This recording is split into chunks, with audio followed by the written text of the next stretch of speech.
中にあなたの上に注がれますようにあなたの心と体とすべての営みが守られ支えられ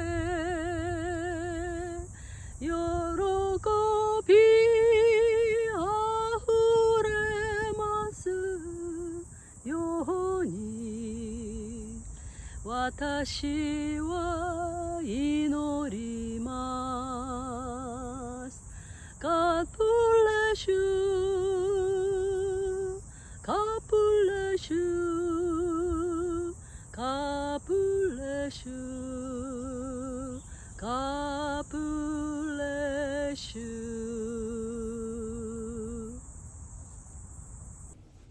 예, 안녕하십니까. 하나님은 우리에게 더 풍성히 얻게 하기 위해서 지금도 오십니다. 자, 오늘 본문 말씀은 요한복음 10장 9절에서 10절 말씀입니다. 내가 머리니 누구든지 나로 말미암아 들어가면 구원을 받고 또는 들어가며 나오며 꼴을 얻으리라. 도둑이 온 것은 도둑질하고 죽이고 멸망시키려는 것뿐이요 내가 온 것은 양으로 생명을 얻게 하고 더 풍성히 얻게 하려는 것이라. 내가 온 것은 양으로 생명을 얻게 하고 더 풍성히 얻게 하려는 것이라. 우리 예수님께서 이 세상에 오신 것은 생명을 얻게 하고 더 풍성히 얻게 하기 위해서 오셨습니다. 하나님의 우리를 향한 뜻은 우리의 삶이 생명을 얻고 더 풍성히 얻게 하기 위해서 지금도 하나님은 우리의 삶 속에서 역사하고 계시는 것입니다. 우리가 성경에 나오미라는 여인의 그 이야기를 알고 있습니다. 나오미라는 여인의 그 이름은 기쁨이란 뜻입니다. 이스라엘의 흉년이 들어서 그들은 모압 지방으로 이제 남편과 아들들을 데리고 갔습니다. 근데 거기에서 불행하게도 남편과 아들들이 다 소천하게 되었고 며느리 중에서 룻이라는 며느리만 나오미를 따라서 다시 예루살렘으로 돌아오게 되었습니다. 많은 그 고향 사람들이 나와가지고 나오미가 왔다 이렇게 반가했습니다. 그런데 나오미는 자기 이름을 날 나오미라고 부르지 마시오. 나는 정말 많은 쓰디쓴 인생에 많은 경험을 하고 남편도 죽고 아들들도 죽고 며느리 하나 데리고 지금 왔습니다. 나의 이름을 마라. 마라라는 뜻은 쓰디쓰다 이렇게 불러주시오 그랬습니다. 나오미는 이제 홀로 그 과부가 된 자신이 먼저 과부가 됐고 그 며느리와 함께 좀 어려운 삶을 이어갔습니다. 그런데 하나님은 나오미의 생애를 향해서 기쁨의 계획을 가지고 있었지 나오미가 생각하는 것 같은 마라와 같은 삶을 생각하지는 않았던 것입니다. 그들은 그 보아스라는 그 나오미의 친척을 만나게 되었고 보아스는 결국은 룻과 사랑을 하게 되어서 결혼을 합니다. 그리고 룻과 보아스 사이에서 아들을 낳는데 이제 오벳을 낳고 또 그 아들을 낳는데 이새를 낳고 또 그 후손에 다윗이 태어나게 됩니다. 또 더 후손에 내려가면 예수 그리스도가 이제 그 룻의 자손에서 태어나게 된 것입니다. 비참한 것 같았던 나오미의 삶은 사실은 구세주를 탄생하는 귀한 가문이 된 것을 우리가 볼 수가 있습니다. 하나님은 우리를 나옴이 그 기쁨의 삶을 살고 더 풍성히 하기 위해서 지금도 우리 가운데 역사하고 계시는 것입니다. 하나님의 우리를 향한 뜻은 마라와 같은 쓰디쓴 그런 계획이 아니라 기쁨의 나오미의 그 기쁨의 그 삶이 바로 하나님이 우리를 향한 계획인 것입니다. 성경에도 시편에 보면은 여호와는 나의 목자시니 내게 부족함이 없으리로다. 그가 나를 푸른 초장에 누이시며 쉴만한 물가로 인도하시는도다. 내 영혼을 소생시키시고 자기 이름을 위하여 의의 길로 인도하시는도다. 이렇게 하나님께서는 우리의 삶을 선한 목자로서 푸른 초장과 잔잔한 시냇가로 인도하는 것을 우리가 볼 수가 있습니다. 하나님은 우리의 삶을 생명을 얻고 더 풍성히 얻게 하기 위해서 지금도 인도하고 계십니다. 사실은 하나님의 우리를 향한 창세, 이 세상을 만들 때의 계획을 볼 때에도 우리는 하나님의 사랑을 알 수가 있습니다. 하나님이 이 세상을 창조할 때 이 세상은 공허하고 어둠이 깃들어 있었습니다. 그런데 그런 어둠과 공허가 깃든 그러한 그곳에 하나님의 신, 하나님의 영은 수면 위에 운행하였다고 했습니다. 그래서 하나님의 영이신 그 하나님의 영은 어둠의 빛을 나타나게 했고 또 공허를 아름다운 에덴 동산으로 이렇게 만들었습니다. 그리고 아담과 하와를 만들고 행복한 그들의 삶을 계획하고 약속한 것을 봅니다. 그런 아담과 하와는 하나님의 약속을 신뢰하지 않고 결국은 선악과를 따먹게 되고 사단의 유혹을 받아서 하나님을 떠나게 되는 것을 볼 수가 있습니다. 그러나 구약성경에 보면은 아담과 하와의 후손들이 하나님을 떠났지만은 그러나 하나님께서는 그의 사랑의 계획 가운데서 그의 백성들을 부르시고 사랑으로서 인도하는 것을 볼 수가 있습니다. 우리가 성경에 보면은 요셉의 생애를 볼 수가 있는데 요셉에게도 하나님은 꿈을 주시고 그의 삶을 결국은 하나님의 계획 가운데서 인도하는 것을 볼 수가 있습니다. 그리고 하나님께서는 이제 우리 모든 인류에게 하나님을 떠난 모든 인류에게 하나님의 영을 부어주셔서 하나님의 안으로 이렇게 오게 하는 것을 우리가 볼 수가 있습니다. 구약 성경에 보면은 요엘 선지자를 통해서 하나님은 말세에 그 영을 만민에게 부어주는데 그래서 젊은이는 환상을 보고 늙은이는 꿈을 꾸리라는 이런 귀한 예언의 약속을 했습니다. 요엘서 2장 28절에 그것이 기록이 되어 있습니다.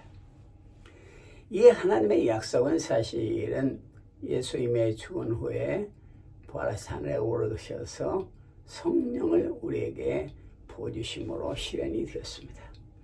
오순절날 베드로는 일어나서 이 예언이 성취되었음을 그가 고백한 것을 우리가 볼 수가 있습니다.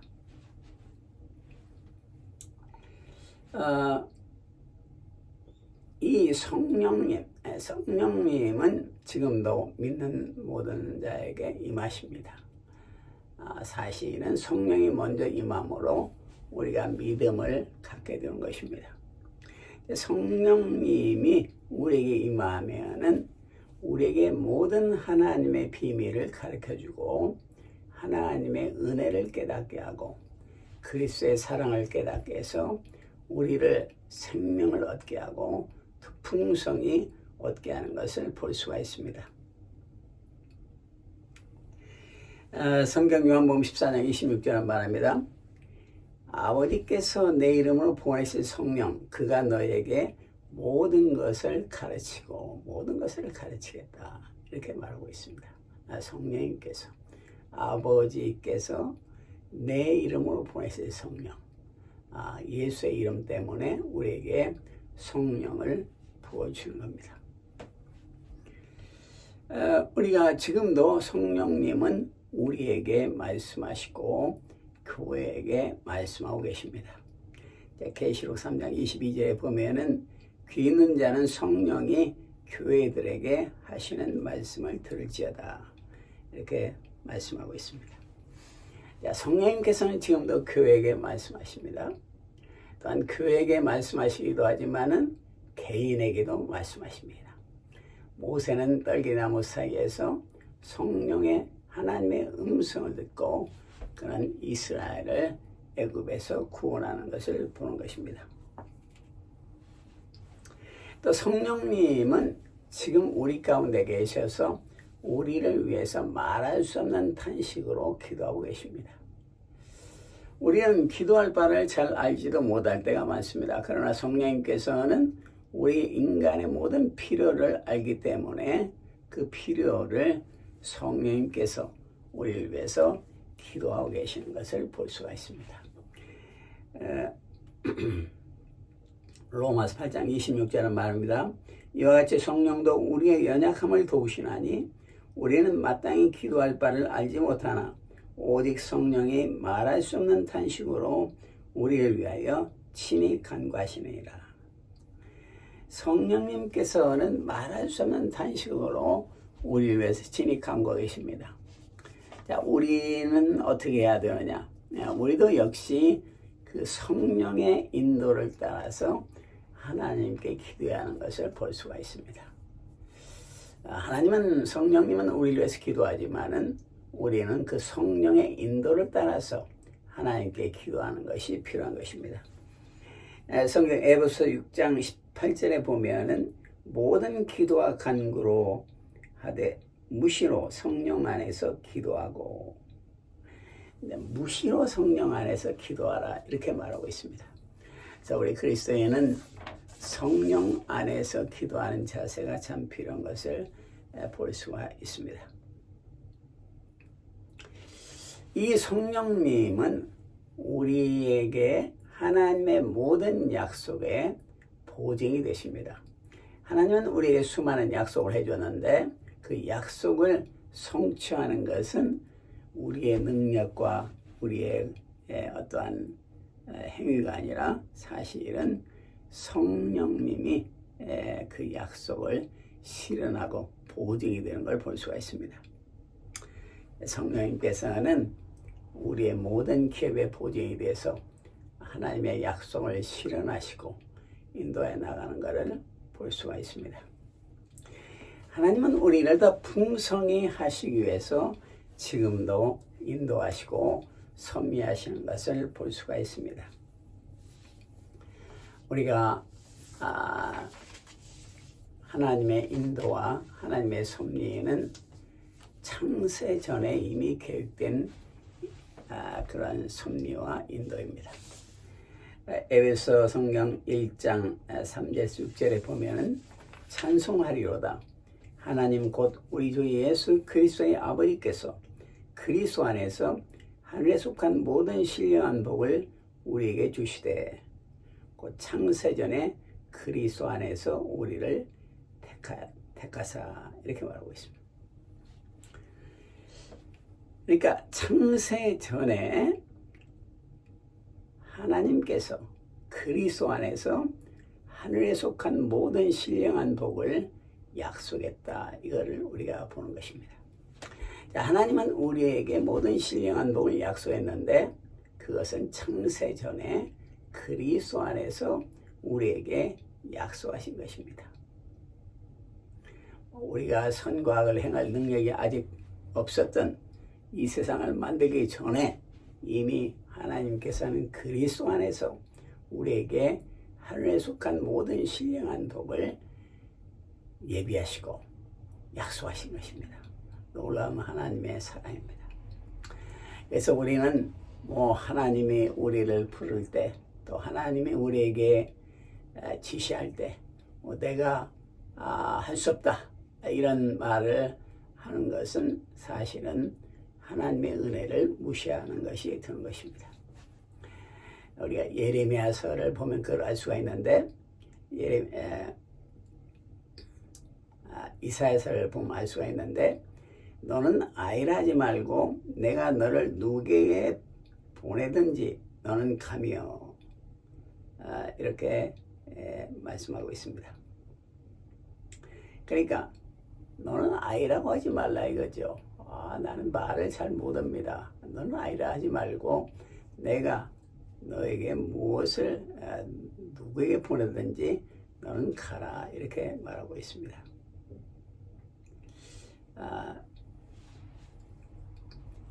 시편 1장 7절에 그것이 기록이 되어 있습니다.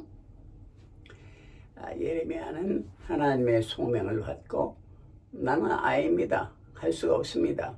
이렇게 말했는데 하나님은 넌 아이라 하지 말라.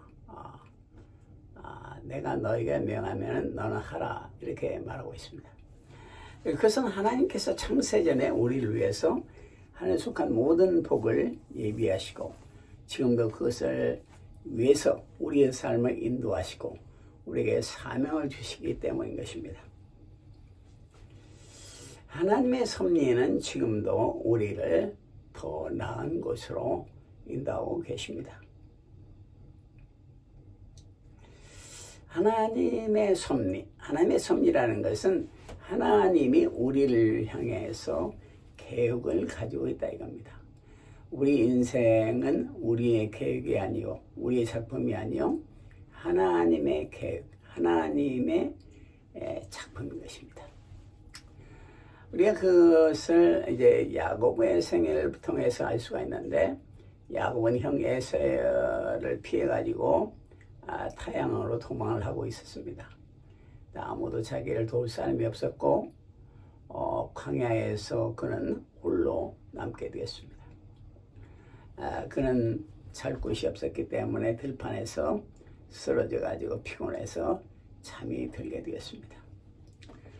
그런데 아무도 없는 곳이라고 생각했던 그 들판, 그 밤에 그는 꿈에 하나님이 그에게 나타난 것입니다. 그리고 네가 어디를 가든지 너와 함께하며 너를 향한 나의 놀라운 계획들을 다 이루겠다. 너를 향한 나의 계획을 이루기까지 나는 결코 너를 떠나지 않겠다. 이렇게 하나님께서 약속을 한 것입니다. 그래서 이제 아무도 만날 수 없는, 아무 도움이 없는 그런 들판, 광야에서 그는 아침에 깨어 일어났는데 하나님께서 자기에게 나타난 것을 깨닫고 너무나 감사해서 그곳에서 예배를 드리게 되는 것입니다. 하나님은 우리가 홀로라고 생각하는 그런 때에 하나님은 우리에게 약속하시고 말씀하시고 인도하시는 것을 볼 수가 있는 것입니다. 하나님의 섭리는 뭐 인간, 귀중한 하나님의 자녀들에게만 해당되는 것이 아닙니다. 자그마한 미생물까지도 하나님의 모든 섭리는 해당이 됩니다. 성경에 보면은 참새 2마리가 있는데 2마리 중에 1마리가 이제 뭐 사냥꾼의 총을 맞아서 예를 들어서 떨어진다 할 때 그 1마리가 죽은 것은 죽은 것까지도 하나님의 섭리라 이렇게 말하고 있습니다. 또 하나님께서는 우리의 수많은 머리카락, 세수는 머리카락이 있는데 그 머리카락까지 하나님은 다 세우고 계신다 이겁니다.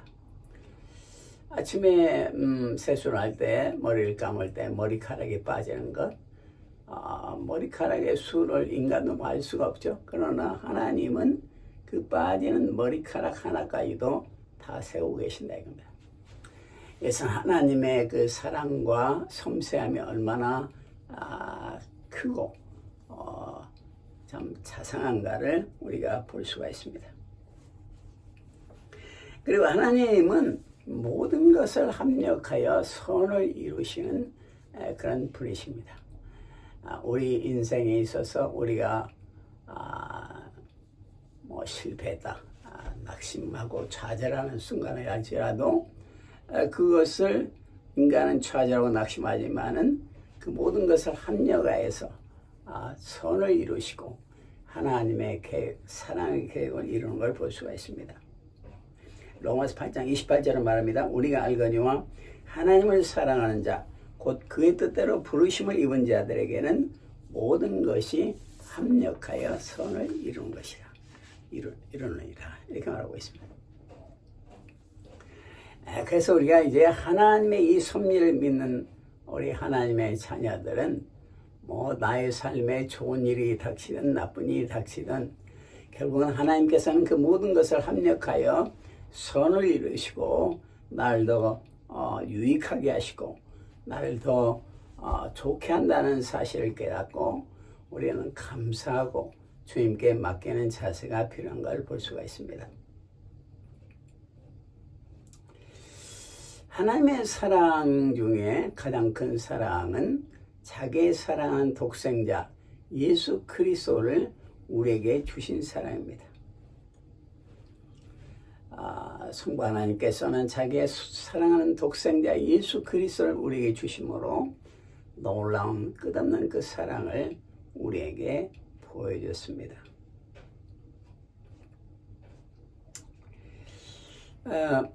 자기의 사랑하는 독생자 예수 그리스도를 하나님이 주셨다면은 예수 그리스도와 함께 모든 것을 우리에게 은혜로 주시는 것입니다. 자, 로마서 8장 32절 말입니다. 자기 아들을 아끼지 아니하시고 우리 모든 사람을 위하여 내어주시니가 어찌 그 아들과 함께 모든 것을 우리에게 주시지 아니하겠느냐. 그러니까 아들을 주신 하나님께서는 아들과 함께 모든 것을 우리에게 은혜로 주시는 것입니다. 그래서 이스라엘 백성이 가나안 땅을 점령할 때도 마찬가지입니다. 하나님은 여호수아에게 네가 발바닥으로 밟는 모든 것을 너에게 주겠다 이렇게 말했습니다. 이건 엄청난 하나님의 약속이고 축복인 것입니다. 인간은 겁먹고 앞으로 잘 전진을 못하는데 하나님께서는 네 발바닥이 밟는 모든 것을 너에게 주겠다 이렇게 해석한 것입니다. 자, 그 이유는 하나님께서는 자기의 사랑하는 아들 독생자 예수 그리스도를 우리에게 주시기까지 우리를 사랑하시기 때문인 것입니다. 성경에 이제 갈렙이라는 사람이 있죠. 그래서 갈렙이 저 산지를 내게 주소서 이렇게 여호수아에게 말하자 하나님의 응답은 아무리 산지가 개척하기가 어렵고 거의 안악자손이 산다 할지라도 하나님이 우리와 함께이기 때문에 충분히 그것을 점령할 수가 있다 이렇게 고백하는 것을 볼 수가 있습니다.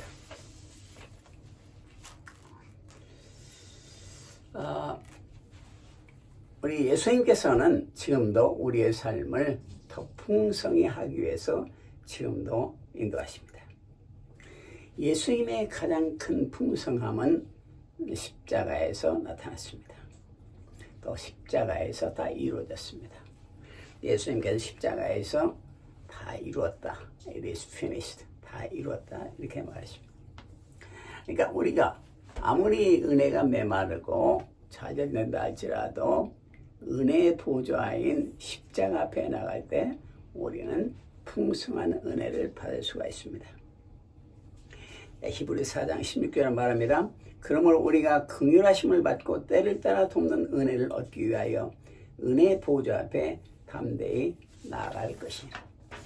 자, 은혜의 보좌는 바로 예수님의 십자가인 것입니다.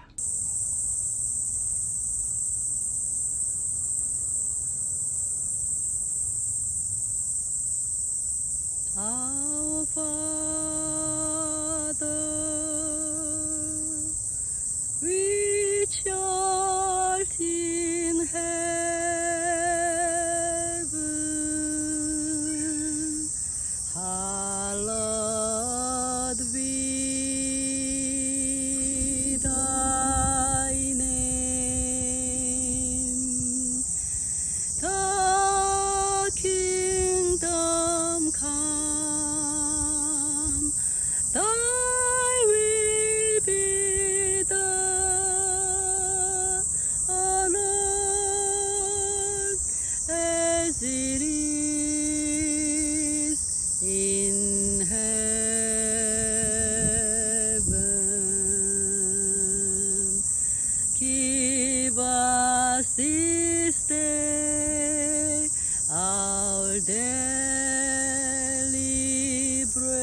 forgive us our debt, as we forgive us our debtors. And lead us not into temptation, and deliver us from evil. For